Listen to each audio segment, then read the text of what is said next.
सेवा आयोग से हमारे बीच में पूर्ण जी, भूषण जी, बहुत से लोग सम्मानित मंच और मेरे सामने जो बैठे हुए हैं, दो भक्त प्रेमी सज्जनों, एक गाना अपने यहाँ खूब चल रहा है, जो राम को लाए हैं हम उनको लाए हैं। मैं इसको थोड़ा सा बदलना चाहता हूँ।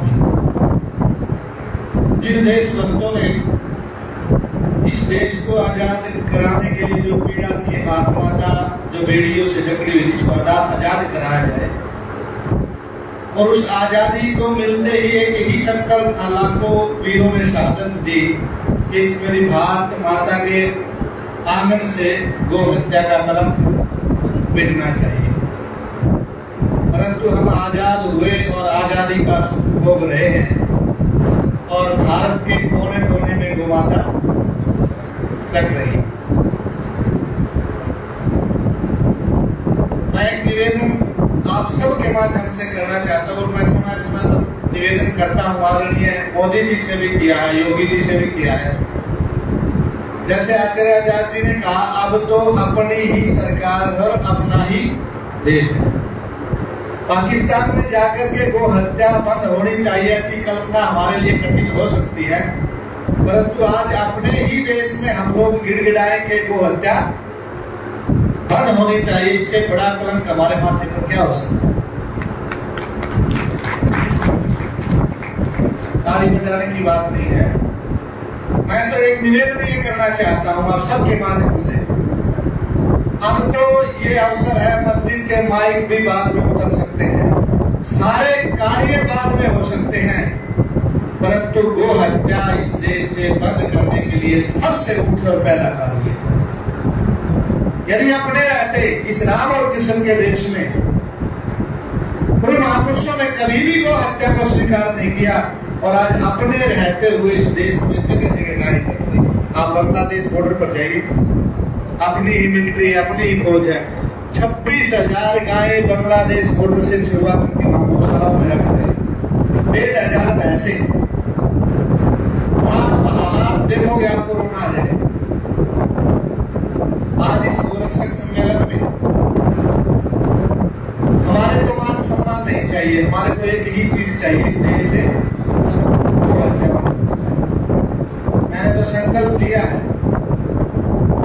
जब माला पहनेंगे, कई बार स्वागत में लोग माला पहनाते हैं, पगड़ी आपका सम्मान है, हमारे महापुरुषों का सम्मान है, हमारे बड़े लोगों का सम्मान है, मैं पहन लेता हूँ। परंतु माला का संकल्प है इस देश में, हम जब माला पहने, जब देश से गो हत्या बंद। इस पीड़ा को लेकर के आप सभी युवा साथी, गोरक्षा दल के, बजरंग दल के, विश्व हिंदू परिषद के, आरएसएस सभी लोग इस हरियाणा की जब भूमि पर सुख है, सूर्य की पहली किरण गिरती है तो 1,500 से 2,000 गाय काट दी जाती। इतना बड़ा दुर्भाग्य और इस देश का क्या हो सकता है? इस पवित्र हरियाणा की भूमि से हमने संकल्प किया है कि यहाँ से इस गो हत्या के कलंक को मिटाएंगे, यूपी से, उसके बाद पूरे देश से। ऐसा लगता था, खूब खुशी थी कि जब हमारी सरकार आ जाएगी, मोदी जी की सरकार आ जाएगी, तो फिर हम खाली बैठ के क्या करेंगे। ऐसा खूब विचार आया, और जैसे ही सरकार आई, मैंने विचार कहा कि अब तो अपना काम समाप्त हो गया है, कि देश में गाय नहीं कटेगी, परंतु गो मांस निर्यात पहले से बढ़ गया। तो इसलिए मैं, हमारे जो मुख्य अतिथि हैं, आप संघ से हैं, विश्व हिंदू परिषद से जुड़े हुए हैं, हम अपने लोगों से कहें, और अब ये कार्य सहन करने योग्य नहीं है। पानी बिल्कुल सर से उतर गया है, और जो संकल्प लिया कि हरियाणा की माथे से कलंक हम इसको मिटाएंगे, और मेवात में आप लोगों ने काम करके दिखाया है, और उस चैलेंज को स्वीकार किया है। 1 महीने का समय सरकार को भी दिया है। यदि उसके बाद भी मेवात में गो हत्या बंद नहीं होती है, फिर उसके बाद हम आर पार की लड़ाई लड़ेंगे। हम लोग रहे ना रहे, परंतु आने वाली पीढ़ियां इसको हत्या के कलंक को अपने सिर पर, अपने माथे पर लगा करके इस देश में रहे और जिए। इससे बड़ी और क्या हमारे लिए विडंबना हो सकती है। तो गो भक्त प्रेमी सज्जनों, आज जो आपका सम्मान हुआ है, जो ये कार्यक्रम किया है मैं उनका धन्यवाद करता हूँ और पूरे देश को, पूरे हरियाणा प्रांत को जगाएंगे और मेवात में जो गौ हत्या का तांडव है इसको बंद कराएंगे। जो गाय बचाएगा हम उनको लाएंगे। अब इस भजन को हम ऐसे गाएंगे, जो गाय बचाएगा हम उनको लाएंगे और मेवात से हम गौ हत्या बंद करवाएंगे। तो ये पहला टारगेट। उसके बाद यूपी जहाँ भी गौ हत्या होगी हम लोग पहुंचेंगे। इसी के लिए जीवन है और इसी के लिए संघर्ष है। मैं पुनः आप सब आयोजकों का और हमारे मुख्य अतिथि का हृदय की गहराइयों से धन्यवाद करता हूँ और परमपिता परमात्मा से प्रार्थना करता हूँ कि इस देश से गौ हत्या का कलंक मिटे। पूज्य आचार्य बलदेव जी महाराज कहते थे, दयालो वह भी दिन होगा, गौ का मान देखेंगे, घर घर गौ पूजा होगी, गौ का ऊंचा स्थान होगा। धन्यवाद। मुख्य वक्ता माननीय श्री वीरेंद्र जी, आचार्य योगेंद्र जी महाराज, प्रांत के अध्यक्ष माननीय पवन जी, समस्त संघ के पदाधिकारीगण जो मेरे सामने बैठे हुए, गोरक्षा दल के विभिन्न हिंदू संगठनों के सम्मानित कार्यकर्ताओं, मातृशक्ति और मोनू जी भाई मानेसर से जिनकी देख रेख में ये सारा काम हो रहा है। अभी हम यहाँ एसी की समस्या थी। मैंने सब लोगों से कहा कि जितने यहाँ कार्यकर्ताएं हैं कोई भी एसी में रहने वाला नहीं है। ये तो रात को सड़कों पर खड़े होकर के गौ माता की सेवा करने वाले हैं, इनको गर्मी नहीं लगती।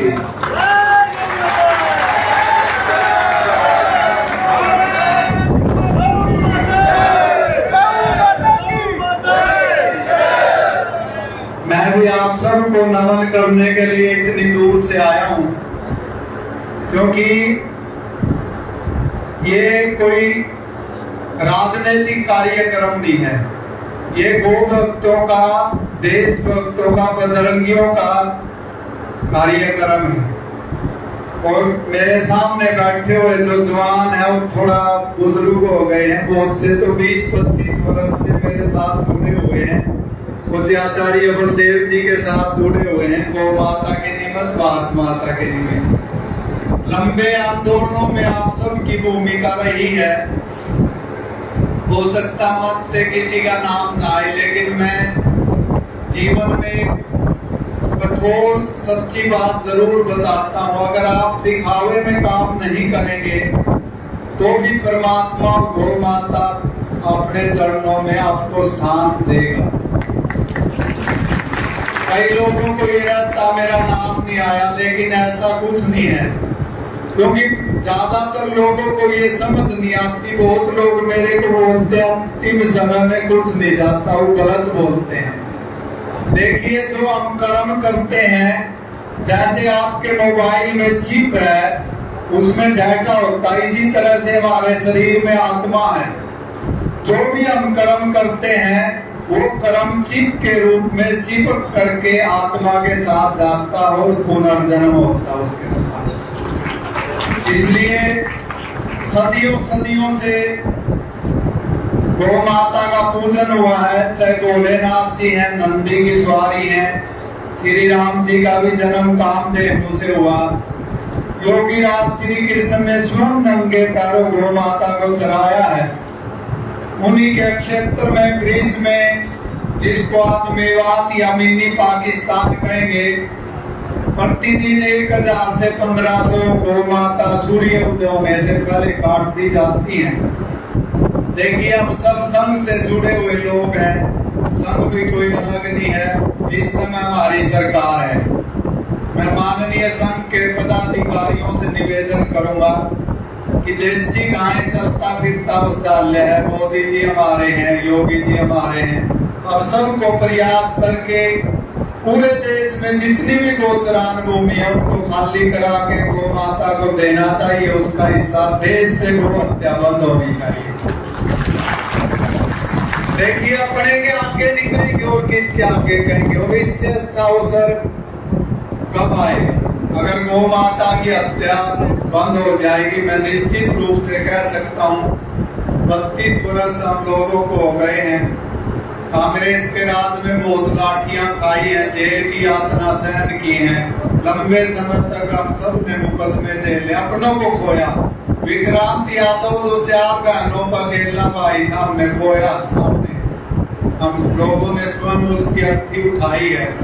तो कांग्रेस को ढोया है। हम सबको ये आशा है कि आने वाला जो समय जल्दी देश से और जो मेवात है उससे गो हत्या बंद करने के लिए आप सब ने संकल्प लिया।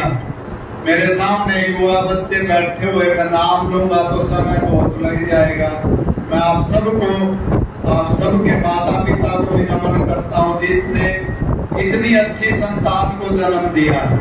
देखिए, अपने लिए सब जीतते हैं, लेकिन गौ माता के लिए और भारत माता के लिए और हिंदू समाज के लिए जिन लोगों ने जीवन लगाया है वो आज भी अमर है, कल भी अमर रहेंगे और युग युगांतर तक अमर रहेंगे। बहुत से लोग अभी मेवात में 3 मुस्लिम विधायक हैं, उन्होंने डराने का भी काम किया है। भाई वो रक्षक यहाँ आएंगे, हम वापिस नहीं जाने देंगे। अभी 8 तारीख को आप सब ने उनका जवाब दे दिया है और आने वाले समय में हमने सरकार को भी 1 महीने का समय दिया है। हम गो हत्या को मेवात में बिल्कुल बर्दाश्त नहीं करेंगे, चाहे उसके लिए हमें कुछ नहीं करना पड़े। तो मैं आप सबको नमन करते हुए, भाई मिलिंद जी को मैं नमन करते हुए, पवन जी माननीय न्यायाधीश रह चुके, उनको नमन करते हो, क्योंकि ये पढ़े लिखों का समाज है और देशभक्तों का समाज और लीडर जो देशभक्त क्रांतिकारी, उन्हीं की आत्माएं आपके अंदर है। इसलिए आप सब काम छोड़ करके इस कार्यक्रम में आए हैं। मैं भाई मोनू जी का भी, उसकी सारी टीम का, सभी गोरक्षकों का, जो मेरे बच्चे पहुंचे हैं, मातृशक्ति का, आप सबको नमन करते हुए, देश से गो हत्या मिटे, वही ऋषि मुनियों राम जी का, श्री कृष्ण जी का देश बने, ऋषि मुनियों का देश बने और इस ओर सरकार हमारी बढ़ भी रही है। आने वाला जो समय है वो फिर से जो है हिंदू राष्ट्र बने, भारत माता को वही गौरव प्राप्त हो जो पहले ऋषि मुनियों के समय में था। इन्हीं शब्दों के साथ बोलिए गौ माता की, भारत माता की, वीर हनुमान जी की। से डरता नहीं है और इसीलिए मुझे लगता है कि इस देश का कानून के पालन करने का सबने सीखना चाहिए। जो देश का कानून अपने हाथ में लेना चाहता है उसको सरकार और पुलिस में कड़ाई से उसको निपटना चाहिए, और वह भी नहीं निपटता है तो हिंदू समाज ये दम रखता है कि उनको कुचल सकता है। और इसलिए ये तैयारी हिंदू समाज को रखनी ही होगी, क्योंकि ये प्रत्येक केवल भाषण का विषय नहीं है, यह जमीनी एक आस्था को ताकत के साथ प्रस्तावित करने का विषय है। और इसलिए संतोष का विषय कि राम जन्मभूमि के बाद में जब बजरंग दल का निर्माण हुआ और 1992 में जब ढांचा गिर गया तो यह सोचा गया कि इतने बजरंगी एकत्र आए, लाखों लाखों बजरंगी देश भर में, तो ये बजरंगी आगे क्या काम करेंगे। तो 2 काम तय हुए। पहला काम उसमें का गोरक्षा का काम, ये 1992 के बाद में पूर्ण देश भर में तय हुआ। जब यह काम तय हुआ और यह काम हाथ में लिया गया तो मुझे कहने में बहुत आनंद है कि आज देश में गोवंश की रक्षा करने वाला बजरंग दल ये सबसे बड़ा संगठन है। ये बहुत बड़ी एक हम कहेंगे एक अचीवमेंट यह बजरंग दल के माध्यम से हुई है। और उसके साथ में ही लव जिहाद का विषय, लव कहना तो बहुत गलत बात है, इसमें प्रेम का कोई संबंध ही नहीं है। ये तो हिंदू कन्याओं का सीधा सीधा अपहरण है और फरेब, झूठ, प्रलोभन, इसका उपयोग करते हुए लड़कियों का यह अपहरण है। और इसलिए ऐसे कन्याओं की रक्षा और ऐसे कन्याओं को अपने कलाई के दम के ऊपर पुनः वापस लाना, ये काम करने वाला भी आज बजरंग दल सबसे बड़ा संगठन है। मुझे लगता है कि अभी और एक चुनौती हम लोगों के सामने है और वह यानी हिंदुओं का धर्मांतरण, हिंदुओं का मतांतरण। स्वामी विवेकानंद जी कहते थे कि एक भी हिंदू यदि अपना धर्म छोड़ता है तो एक शत्रु खड़ा हो गया और एक मित्र कम हो गया, और एक हिंदू यदि ईसाई या मुसलमान बनता है तो दंगे करने में, लव जिहाद में, गो हत्या में, सब में वो शामिल हो जाता है। और इसीलिए एक भी हिंदू, ईसाई या मुसलमान बनना ये अनेक समस्याओं को जन्म देने की जड़ है। और इसीलिए बजरंग दल की शक्ति इसके आगे गोरक्षा के काम के साथ, लव जिहाद को रोकने के काम के साथ, अभी मतांतरण को रोकने के काम में भी पूर्ण देश भर में लगेगी। ये हमने निश्चय किया है, क्योंकि अपने सामने की बहुत बड़ी चुनौती है। यदि हिंदू की आबादी कम हो जाएगी तो हिंदू के अस्तित्व के ऊपर एक संकट खड़ा हो जाएगा। और इसीलिए अपने धर्म के अनुयायियों की रक्षा, अपने धर्म की रक्षा, अपने आस्था की रक्षा, यह एक बहुत बड़ा काम है। हम सब साहसी वीर यहां बैठे हुए हैं। बजरंग दल का जन्म ही इस काम के लिए हुआ है। भगवान आप सभी को यह कार्य करने की शक्ति, ऊर्जा, साहस प्रदान कर